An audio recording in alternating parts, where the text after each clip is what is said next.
Welcome to Rooted and Unwavering, a podcast and radio show which features leaders from all walks of life in conversations about courageous connectedness.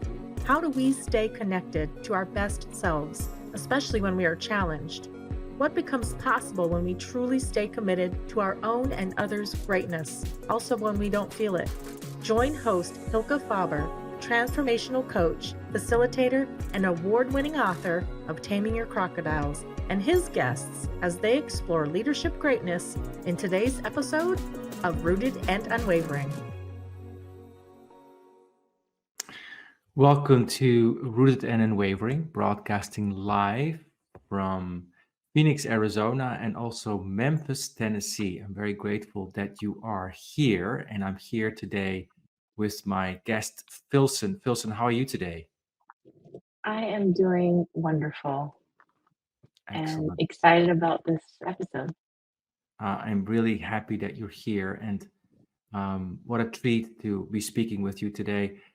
Before we introduce you a little bit more, I want to say just a little bit more about this podcast, as I do at the beginning of all the Rooted and Wavering podcasts. This is number 43, and then we'll say a bit more about Filsun. So, Rooted and Wavering was born from the idea that it takes, as a human and as a leader, quite a bit of intentionality to choose who we want to be.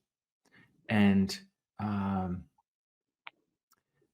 parts of us are pulling us into directions that may not be how we want to be. And who we want to be, you could say, points to a potential who we want to be that is just magnificent. And we can be distracted from that by what's happening inside of us. Now, of course, life doesn't fit into a box. So these conversations that we're having here are meant to guide people and to help people be inspired by the stories that they hear.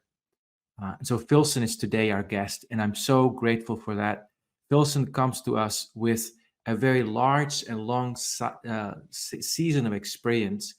She's a seasoned leader in regulatory affairs and currently serves as a senior manager of Medtronic's cranial and spinal technologies operating unit. She has 14 years of experience, and she specializes in global strategy, regulatory operations, and data analytics.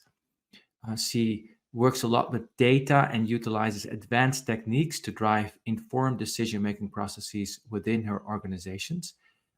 She has a Bachelor's of Science in Biology and also a Master's of Business Administration, in addition to a project management professional certification.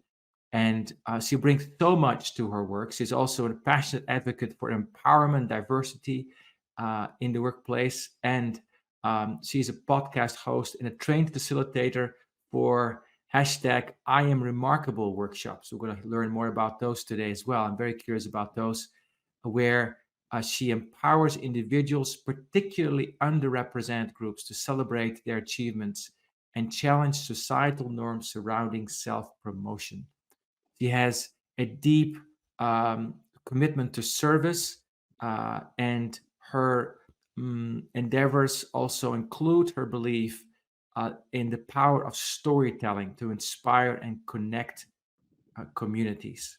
So when I first talked with Filsun, I was just so struck by how incredibly open she is and how clear she is in what she stands for. So, Filsun, welcome. First question for you today is, tell us more about what you've learned about connectedness in your life and leadership. This is a very deep question, and I love deep questions because it makes you think, and I love to analyze things, if you can tell from what you read in my bio.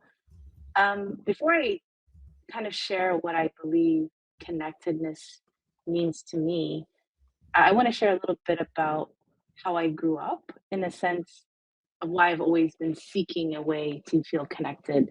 I moved every 2 years from when I was 8 to 21. Wow. The joke I tell people is my dad forgot, we're not in Somalia anymore. I didn't have to be a nomad. So I would move, get connected, make some friends, and then move again, and then move again.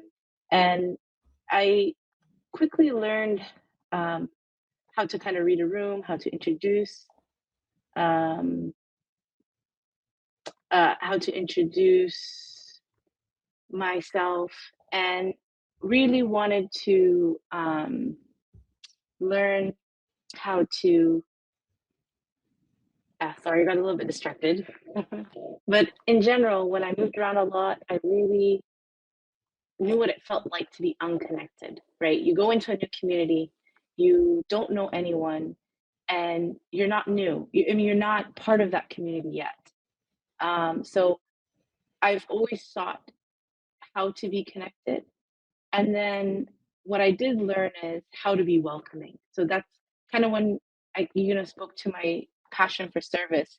It is rooted in knowing what it feels like to be not part of something. Mm.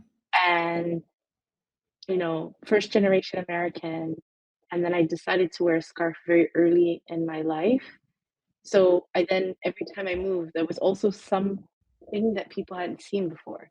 So learning how to navigate establishing relationships with, when someone's different and you don't know, you haven't seen, there's a little bit of fear there.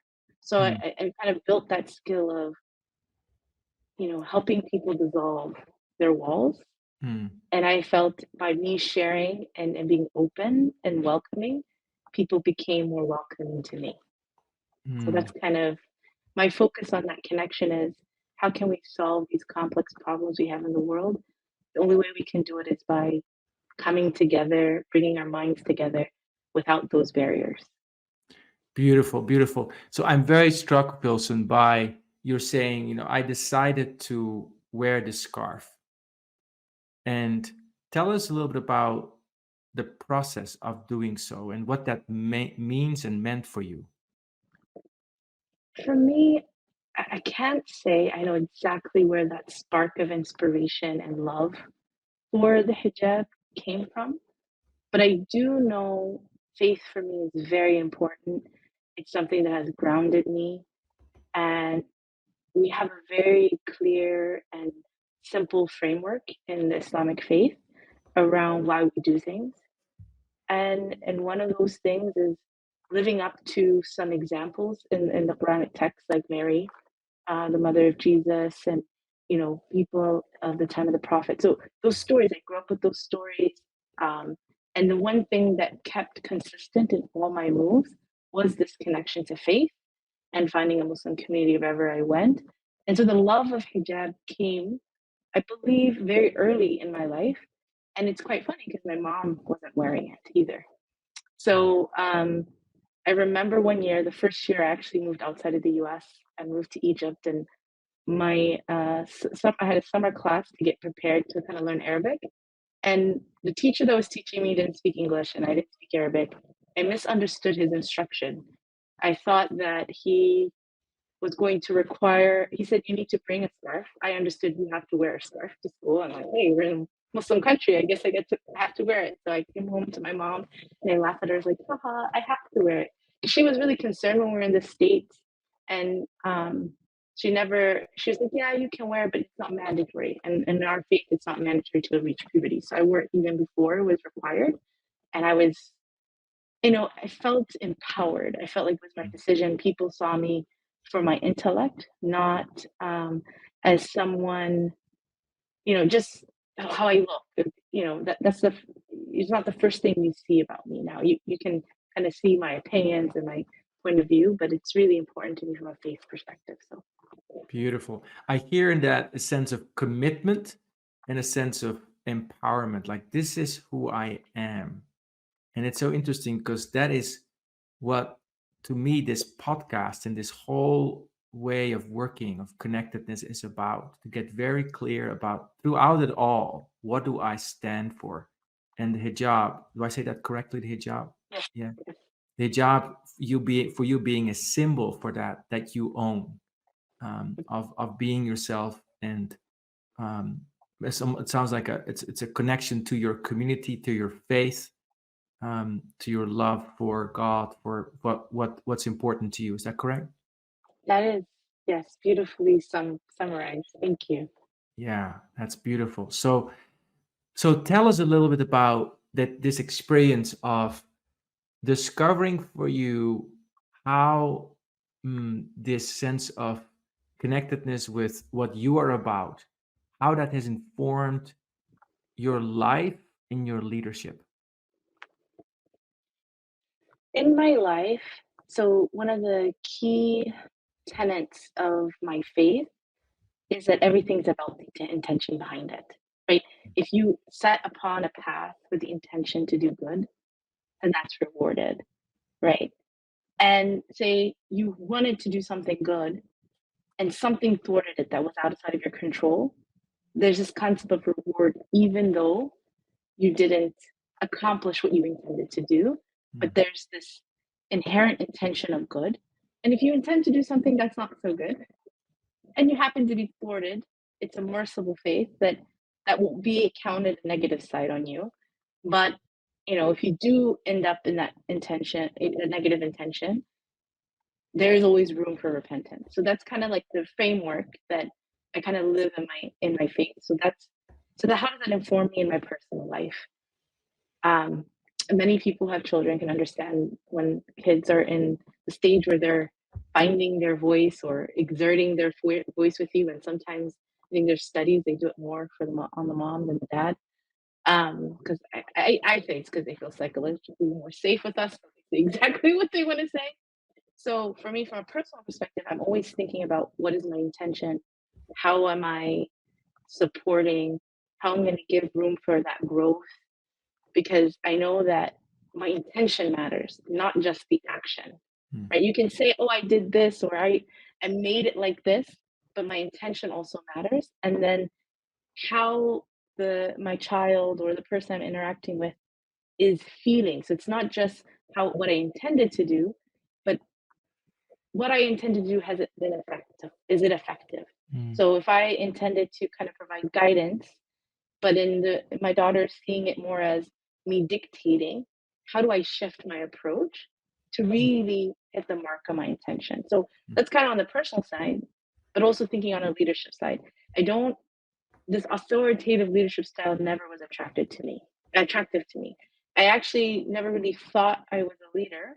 I'm more of an influencer and a coach to influence folks to see what the big picture is of what we're trying to accomplish, and then understanding what is the goals of the individual I'm on my team, and how can I coach them, influence them to get to that state where they can accomplish what they want to accomplish, or what we need to accomplish as a team or as an organization.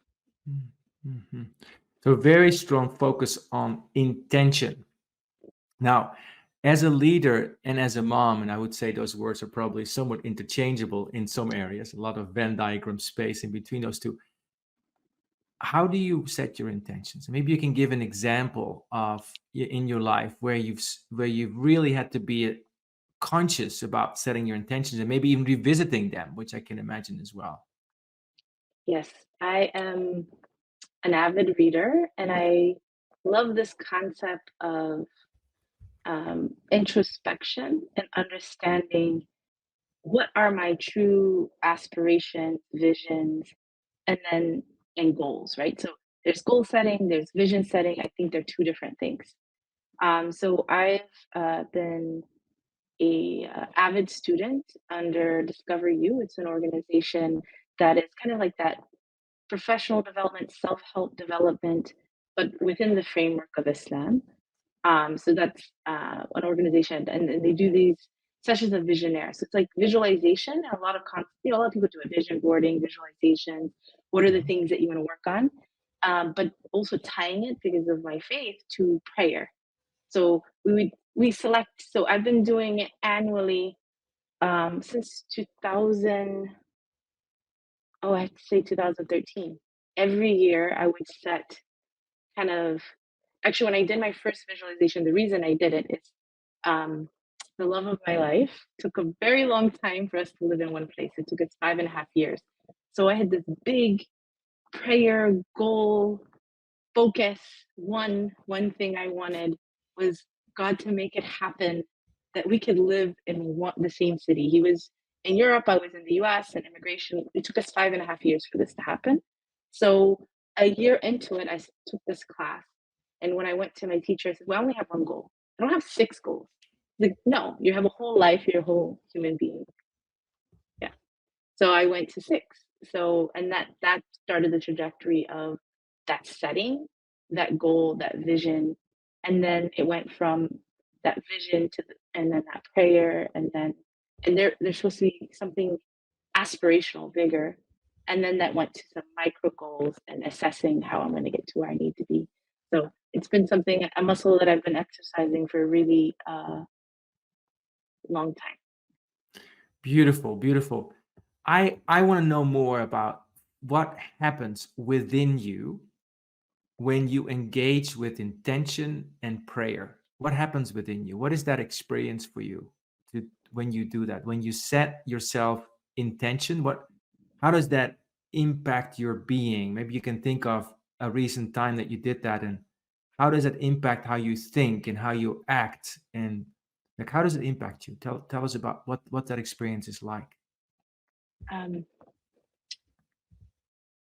I think it's easier to kind of seek out that feeling of calm and prayer when you're in a very difficult situation. But it's more powerful when you do it intentionally, regularly, right? Right. So when you first asked me that question, the first thing that comes to mind is when I actually quiet my mind and focus in deep prayer, there's a calm that washes over me.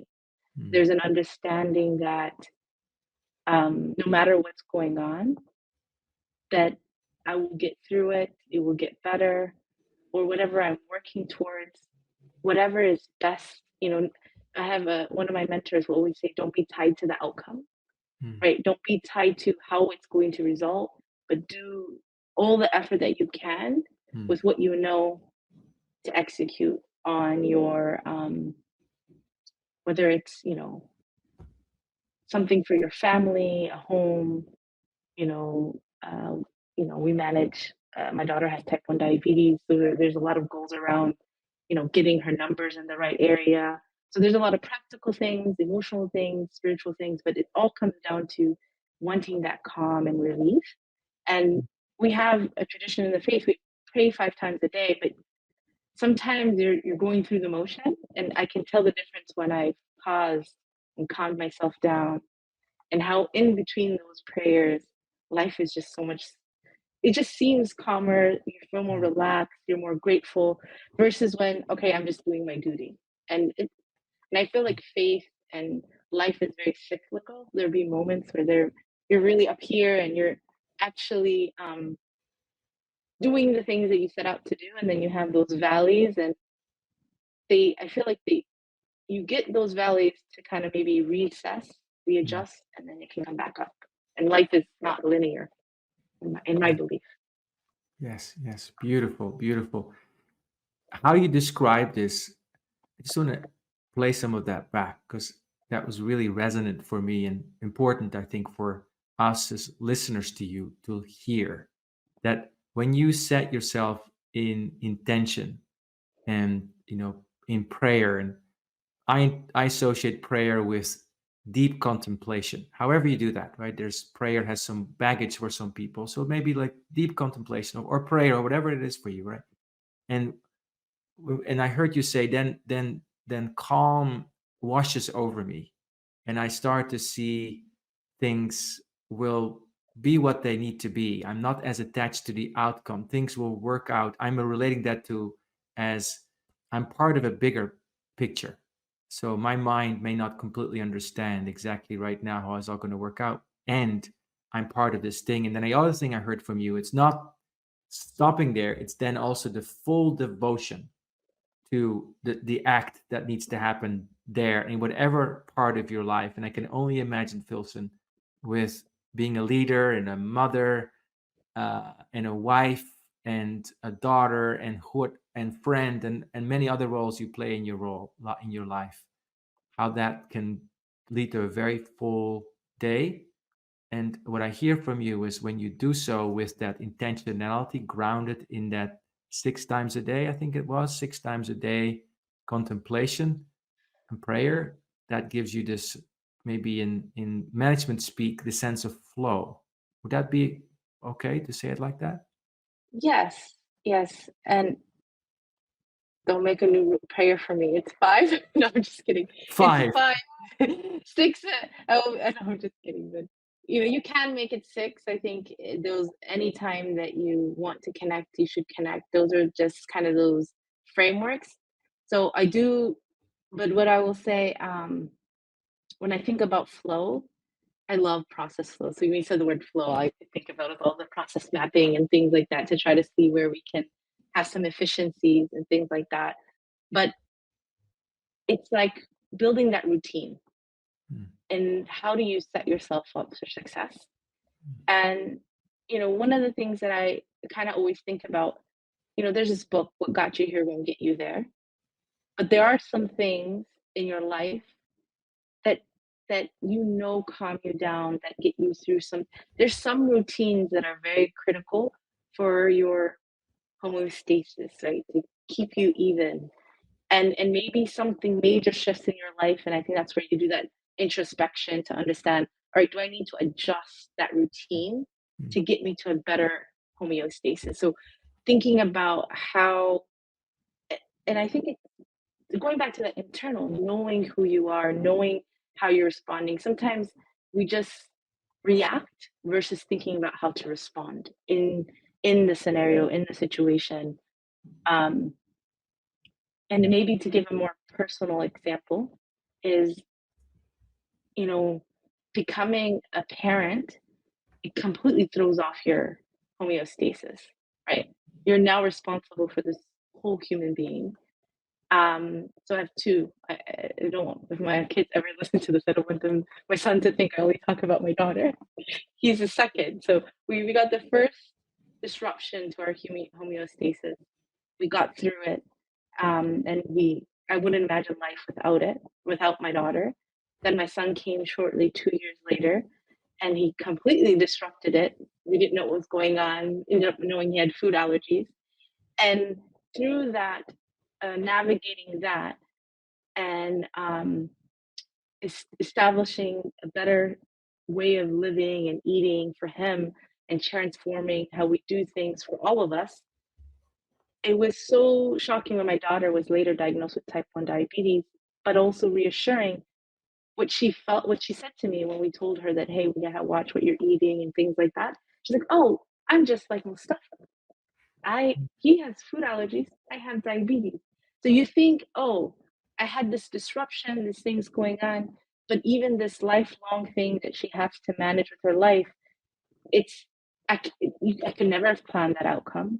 You would never wish any challenge on your children, but I know that they have a close bond because they both have some challenges and we look out for each other. So my son will say, how's Asia's numbers? And my daughter will say, did you read the label? Are you eating this? So they have this, and they're 6 and 8, and they are older in their mind because they have to be careful. But I wouldn't change it for them to have that relationship. I hear so much thoughtfulness and compassion and care in your household for each other. This disruption that rattles our homeostasis and then refinding it. So tell us a bit about, how did you learn? How have you been learning to find homeostasis, this sense of stability after disruption, either at home or at work? I think it's that constant belief and understanding that I can't understand the way the world works, right? You meet people that, they've done everything right. They've done all the things that was asked of them, and a major car accident happens, or, we're in Tornado Alley, a tornado happens. Life will happen around you, right? It will happen to you. But understanding who you are and what you want to accomplish in the short time that we're here, and being clear on that and living in that, in the moment. There's a quote, I think it's by Hassan al-Basri, today is here, yesterday's gone, we don't know if we have tomorrow. Mm. So not you don't plan, you don't have intention, you don't have long-sighted goals, but you have to put them out there, think about them, but enjoy the moment that you're in. And Mm. how do you do that is by reflection, by understanding. And say today you chose to use your energy to complain about something that happened yesterday or that happened an hour ago.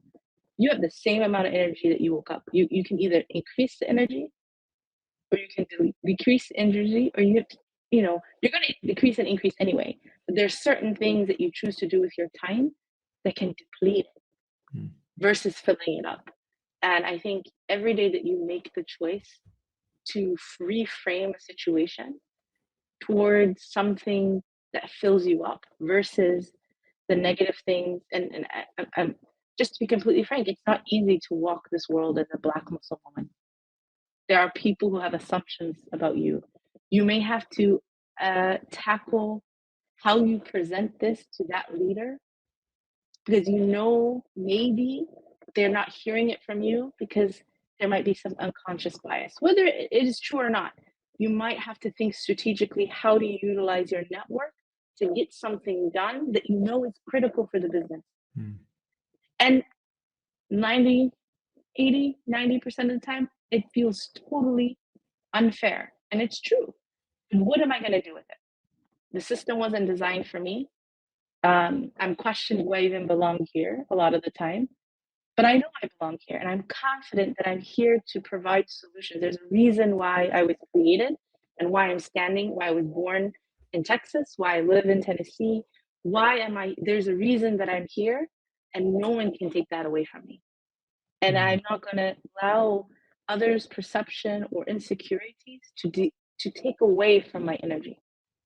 Mm. Mm. There's a reason that I'm here, and nobody can take that away from me. Like, that is very clear, like a clarion call, I think, for all of us.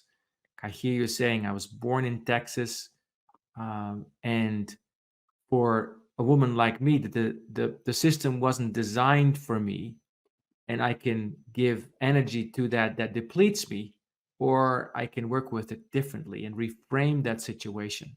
So tell us about that a little bit more. Maybe tell us about a specific situation, about where you intentionally had to, well, you never have to, when you felt called to reframe and use your energy differently from maybe the way that your mind was tugging you to go, given who you are. Okay, that's a really good question. So the one that comes to mind immediately was maybe where I don't know if I completely reframed it, but I saw the writing on the wall, right? I remember I was sent on a project and we were putting together, it was a new system that we were using. It was early on in my career before I was even a manager. And I am one of those people who learn pretty quickly, and I do have and I'm good at explaining things to people the way they will understand. So I'll tailor my training. I've done this early on. I'm the oldest sibling. I think it's something I did since I was a child. How can I ensure that you understand what you need to understand based on what you need to do in the system, right? Mhm. So there was two of us who were sent on that training. I was a little bit more seasoned, and when I came back, we were supposed to divide how we were training the team, but do it together. And I was supposed to be this expert on this part of the process. This other person was supposed to be the expert of the other part of the process. And I saw that person struggling with the presentation of that process. And I took it upon myself to kind of be helpful and share the load in that presentation. I was called to the office and it wasn't very explicit, it was very indirect, but I got the message. You are to only present on this, and this person's to present on this. So the message I received was, don't use your voice. Mm.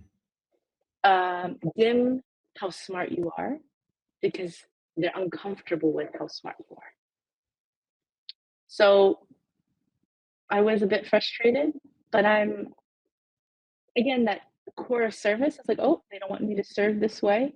But I didn't realize for several years, it was very hesitant to just take that charge, to just, so it affected me for a long time Mm. because I was given that direction of, I was very energized, I was excited to support. And I said, oh, I need to read the room and understand where I fit and how I should present myself in Mm. order for everyone to be okay. Mm. I don't do that anymore, by the way. But Uh-huh. it was kind of that moment. That's why I said it's not quite the same answer. But what I do is I think about, all right, regardless of what everyone in the room wants, or assumes is my role, what is the overall problem we're trying to solve or the opportunity we're supposed to take over? How do I present it? Am I the right person to present it to be effective in that change? Mm. Because my goal is not necessarily I need to be the one who's seen, but I need to make sure if I have the right idea or I've heard the right idea from others, how do I amplify it? So I don't allow someone's uncomfortableness of potentially outshining someone to hinder me anymore. Ah, great. Well, we're going to take a short break in a moment. We're going to, after the break, go a little deeper in how you make a transition like that.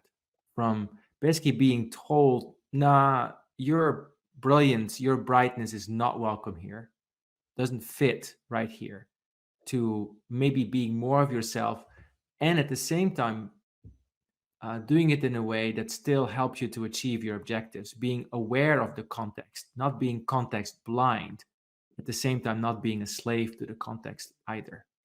So we've been talking with Filsun Moussa, a seasoned leader at Medtronic at the moment, and a person who to me amplifies and exemplifies this very clear view of and commitment to this is who I am and this is what I'm here to do with this short span of life that I have. To me, that was a real clarion call from the first bit of the conversation we had already today.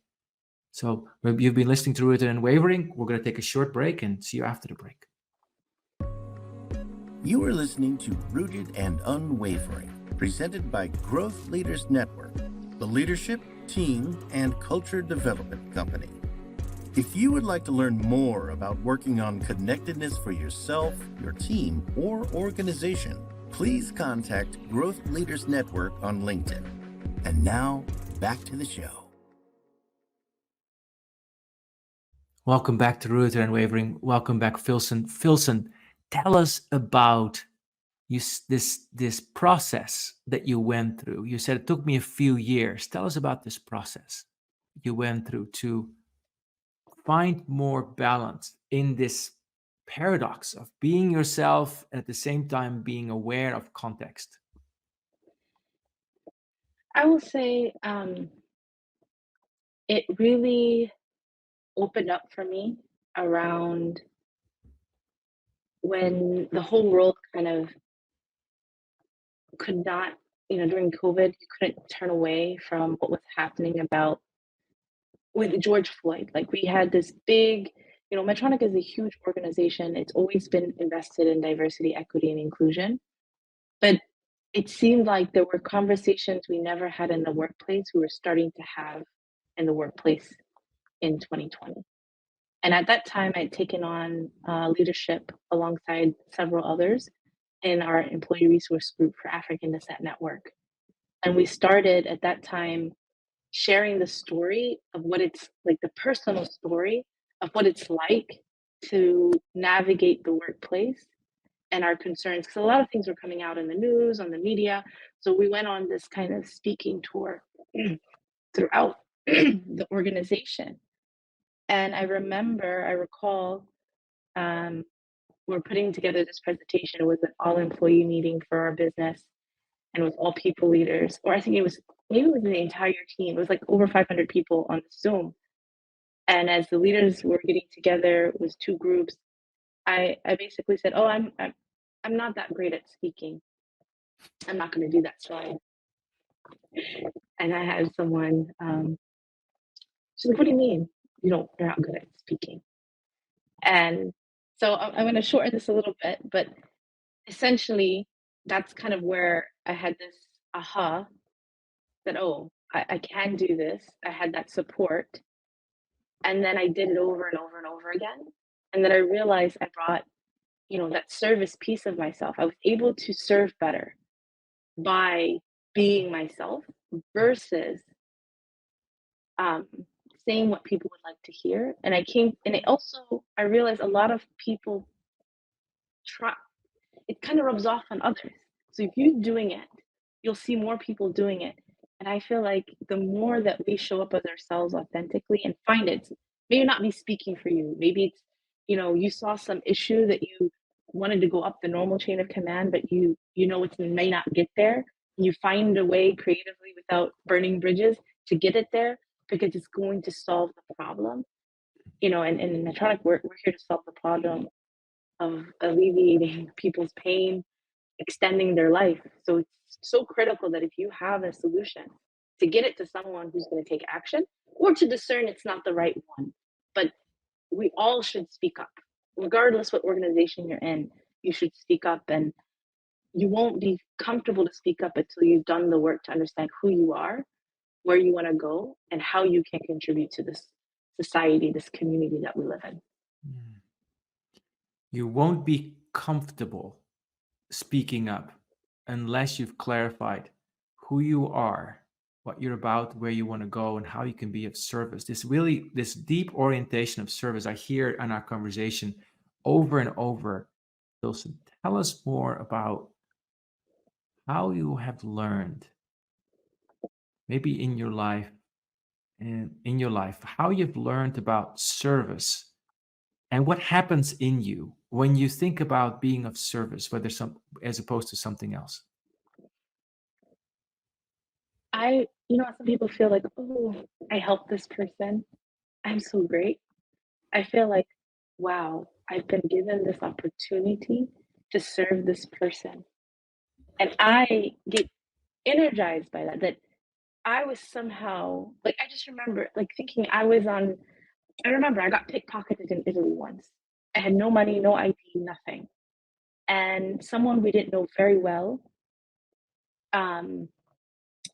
he helped us in that moment and wouldn't take anything. So that relief that he was able to give me in my time of need, that's a powerful thing that you can do for someone. So I see when I'm serving is I'm being given the opportunity to ease somebody else's life.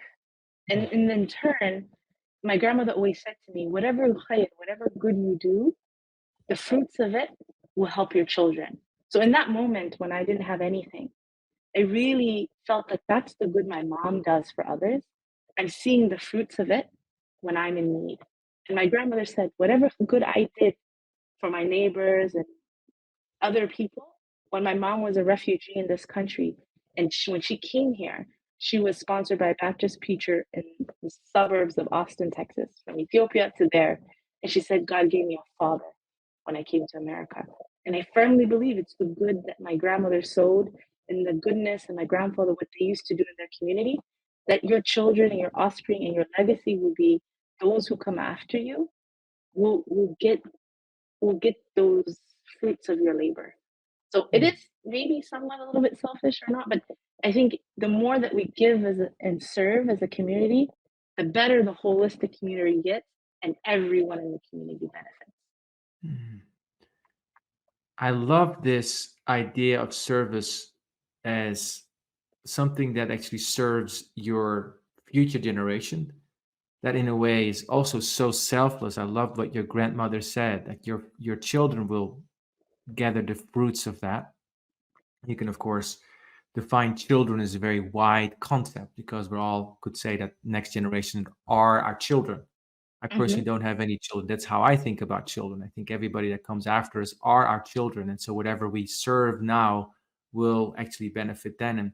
And as you talk about that, I sense a really deep sense of energy that comes through. It's almost like an alignment with reality. It's like, yes, of course, that's what we need to do. So tell us about how that orientation of service then shows up in your day-to-day at work, because you have a lot of responsibility at work. So tell us about how that shows up in meetings, how that shows up in how you think about what you need to be doing in a day. So how does that translate? So, we're in a lot of Zoom meetings lately. And a lot of the times when you go into these Zoom meetings, you lose that initial, hey, how's it going? Sometimes it's a very superficial, hey, how are you? And what I do in every setting is, say, for example, and I work in a very international organization. So if I'm talking to someone in France, I will say bonjour. If I'm talking to someone from this other part of I will find something that brings that human connection into the conversation. And that's not superficial. And it doesn't take a long time. So I don't like long meetings that are waste time. I can get what I need to get done in a meeting probably in 15 to 20 minutes by asking good questions and preparing, ensuring there's an agenda, right? So we should be meeting for a purpose because we all have a goal and to execute. We may not be tied to the outcomes, but we want to know, have we made the impact that we need to make? So in order to do that, I think it's all done by relationships and connections and people. You can create the best process, you can create the best machine, but if you don't have the right people talking to each other and understanding and aligning on the goal, nothing's going to work. So how do you get that connection? Is you build that trust. You build that trust by being genuinely curious. So finding something to be curious about. If I go on a meeting, and it's a lot of people who I say hello, I ask a question, and then I am blessed with a good memory. So typically I don't have to take too many notes, but I can keep that connection going around what that time, if I meet with them very regularly. If not, I try to think of, okay, you're in this part of the world. Oh, I heard this part of the world like this. Or I might do a quick Google search. Just even in that middle of the conversation, as everyone's saying hi, or put something in the chat. I think making sure that touch, that connection that you're building with whomever you're working with, one-on-one, in a group setting, offline, when you're connecting in an email, bring the humanness back to the conversation. You'll solve whatever problem you're trying to solve. You'll capitalize on whatever opportunity that you see in front of you, and you will deliver on the things that you've committed to deliver if you make those right connections. So start with building that human connection. That is one way to be of service, by starting off with a sense of like, okay, what are you about? And however that shows up, and it can show up in your greeting, it can show up guided by this orientation to like being curious about where they are, How do you bring this orientation of service, Filsun, when things get a little hairy, like when people are disagreeing with you, or maybe somebody says something to you that may be actually somewhat triggering or maybe even insulting? How do you work with that orientation of service? First, don't lead with exactly how, ensure you've calmed yourself down before you say something. Mm-hmm. You're not going to serve anybody by going into a situation hot. And sometimes you don't have a lot of room to calm yourself down because it might be a critical thing. There are times where we need to solve this thing because there's a surgery in 24 hours, right? We are in less sometimes than 24 hours. So it's going back to asking the right question. I remember we were on this call, we've been trying to solve this problem. We've been going ping pong all over the place. And the tone, I joined 5 minutes late. The entire conversation, the tone was very accusatory. Things are flying. You can feel the tension. It's a Zoom, but you can feel it. You can feel like you throw, if someone didn't take out their cigarette butt and put it in there, the whole thing was going to explode, right? You can feel it. So I said, and I was on mute. I was like really fuming. And I said, okay, Filsun, you're going to be the one, the match who's going to light it all up, or you're going to be the sense of calm that's going to bring us back to reality. So I used the fact that I joined a little bit late. I said, hold on, everyone. I joined a little bit late. I might have missed kind of what we're focusing on. So it's kind of more de-escalating the situation, placing a little blame on myself. Sorry, running late. I need to make sure we understand. And I don't think we're going in the right direction. So I made it very clear. The direction that I'm hearing right now is not going well. We're all here. What's our purpose at this organization? To support the patient. I know you're trying your best. I know everyone in this room is trying their best, but we're not aligned. So then I ask questions. Because if you, instead of saying you should, blah, blah, it's curious. What are the questions I need to ask to make sure we're on the right path? And I'm not going to say that meeting ended with all our solutions, but it progressed more effectively because I chose to disrupt what was that energy that was crackling, and just insert some questions and asking for clarity and reminding us why we're here in the organization in the first place. So a service towards a purpose. Like, why are we here? And you didn't put the accusatory finger to these people. You could have easily said, oh, why are you guys having this meeting? This is not making... No, you didn't do any of that. What I see you did was you noticed what was going on and you made a conscious choice to either be the master inflammator or the one that was causing a deeper conversation to happen. So as you think about that, I was thinking about, well, how does Filsun bring this orientation of service into the bigger world? And so much is going on. It seems to be always, right? And then maybe in our generation, maybe more is going on, less is going on. It's kind of hard to say. But when you do you watch the news? I do, not a lot. I do get a recap. The news gives me a lot of anxiety, but I watch it.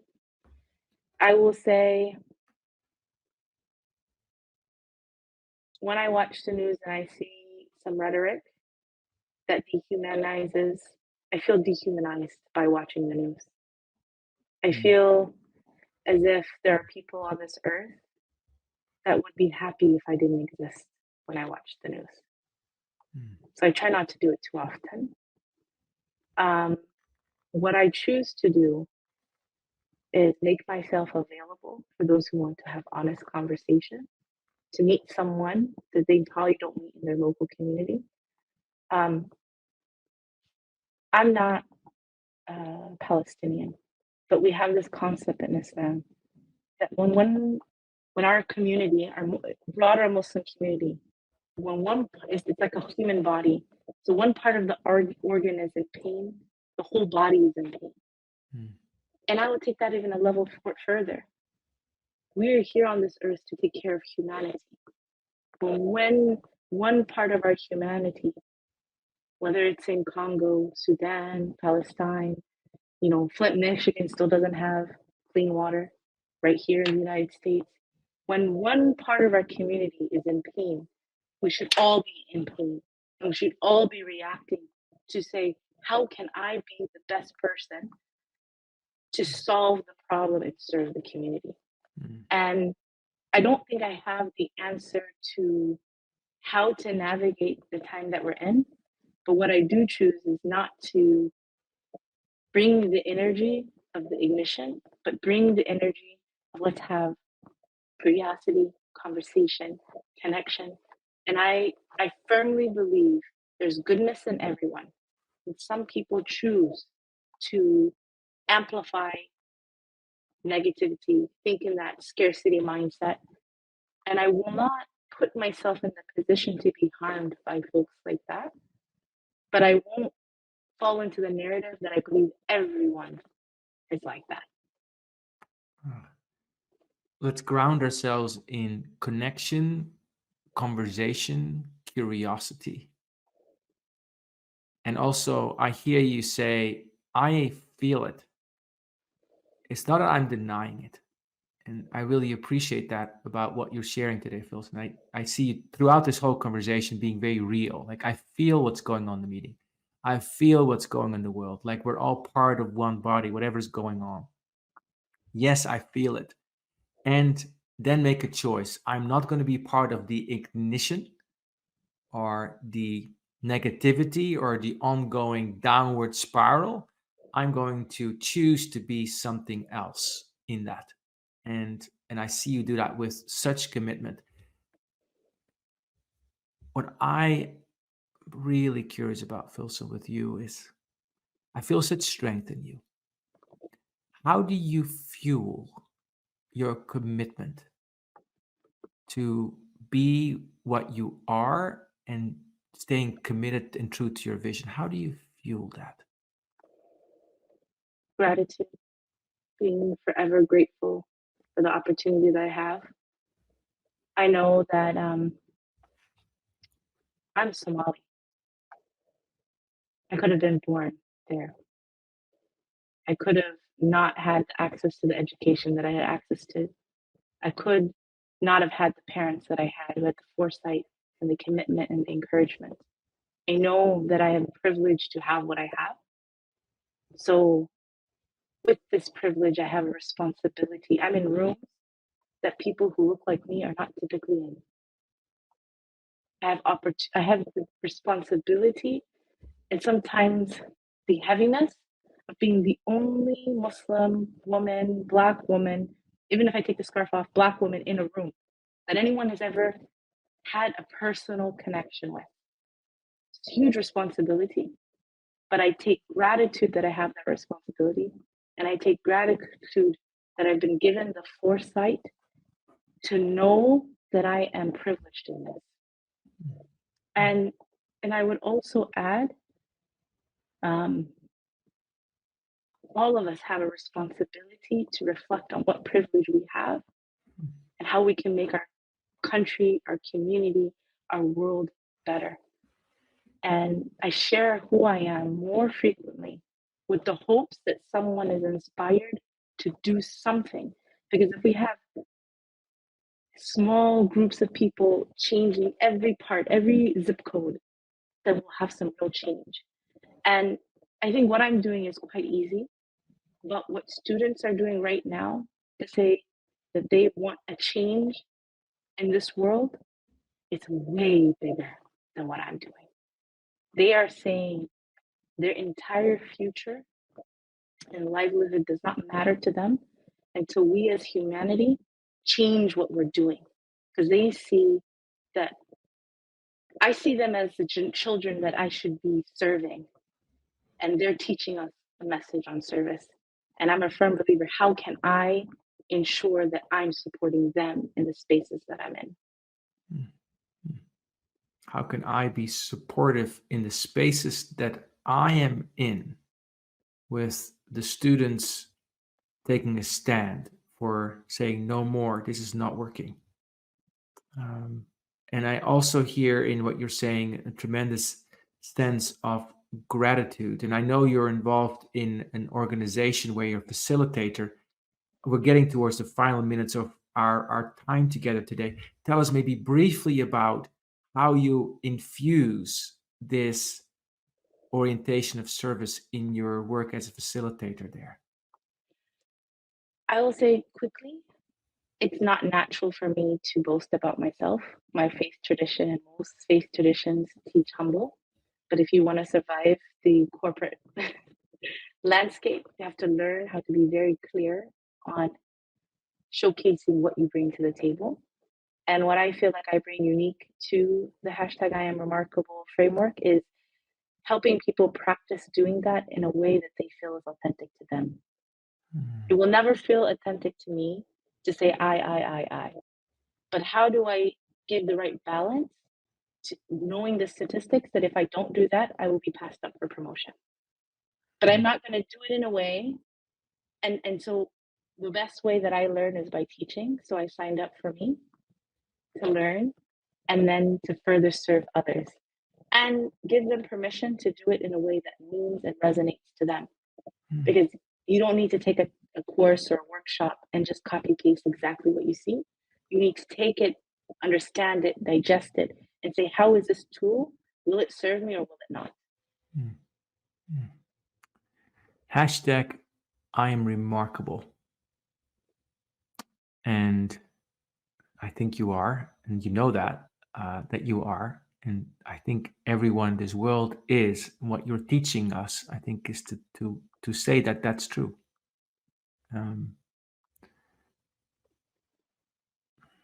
So much I want to ask you. What would you say to somebody who is just not feeling it today? Who might be closer towards the ignition switch?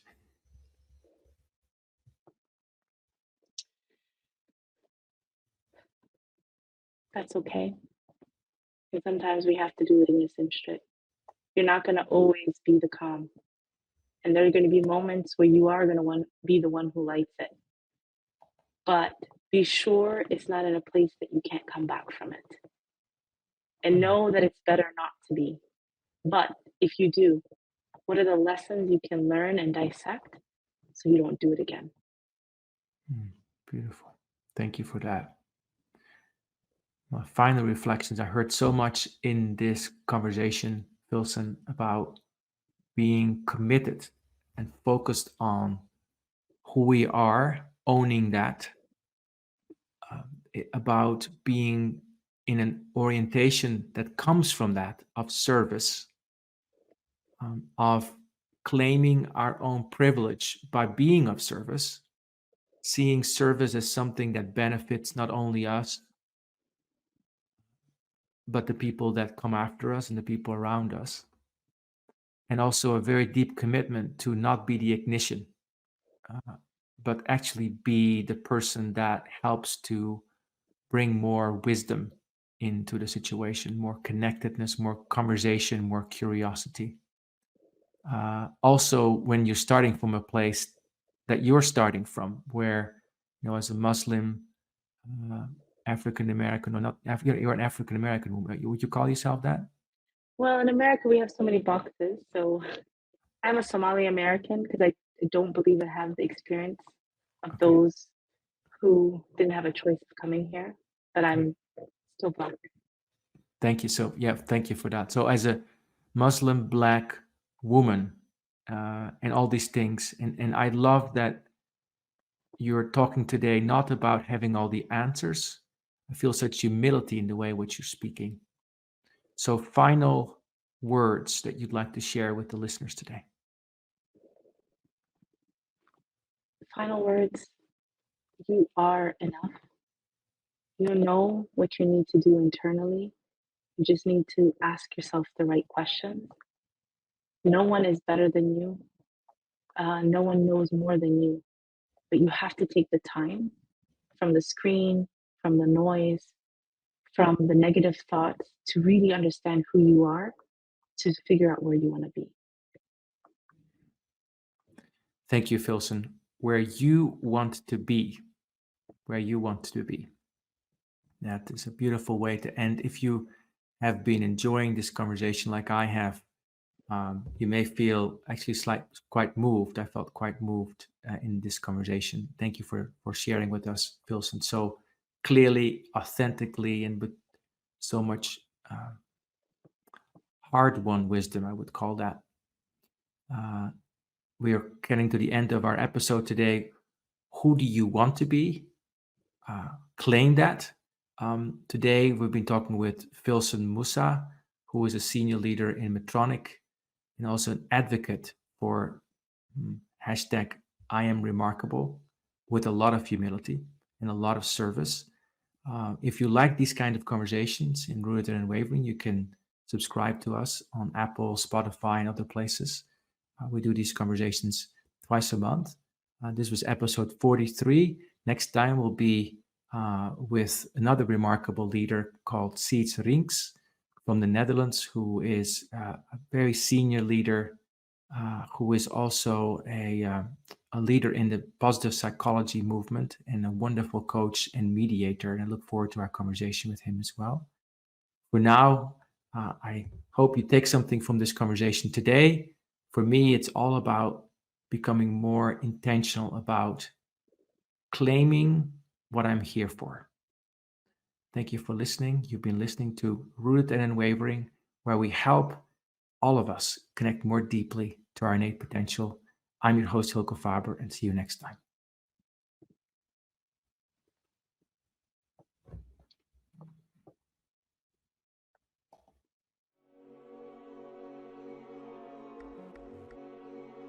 Thank you for joining us in today's episode of Rooted and Unwavering, leadership conversations about courageous connectedness, presented by the leadership development company, Growth Leaders Network. To learn more, subscribe to this podcast, connect with Growth Leaders Network and Hylke Faber on LinkedIn, or read Hylke's award-winning book, Taming Your Crocodiles. Now take a moment and appreciate something that is great about you. Celebrate the gift that you are and enjoy connecting more deeply to your best self today. See you next time on Rooted and Unwavering.